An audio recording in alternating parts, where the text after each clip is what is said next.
Во текот на денешниот ден ќе имаме седници на извршниот и на Централниот одбор, на кој што ќе се дискутира начинот и текот на дискусијата, разговорите, дебатата со ВМРО ДПМН.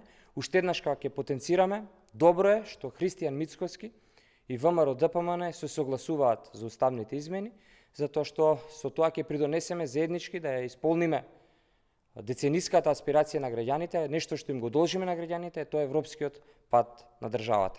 Како што напоменав и во мојата пресконференција, разговорите очекуваме да продолжат со позитивен контекст и заеднички да се радуваме на сето она што ни престои, односно на сето она што е потребно за да го изодиме европскиот пат за државата. Дали на вечерашната седница ќе бидат разгледани сите оние барања на Мицкоски, за вас дали можеби ќе има некаков компромис околу или барањето уставните измени со одложена примена да биде влегување на владата, влегување на ВМРО ДПМН во влада без думи?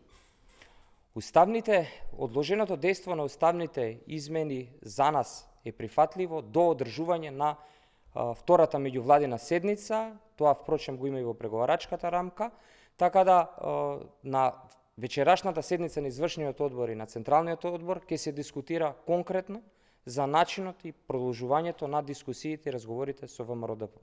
Важно е во овој момент да покажеме дека можеме заеднички да продолжиме напред. Важно е во овој момент да го поддржиме европскиот пат на државата, затоа што тоа им го должиме на граѓаните. Дали имате дополнителни прашања? Доколку нема, ви благодарам.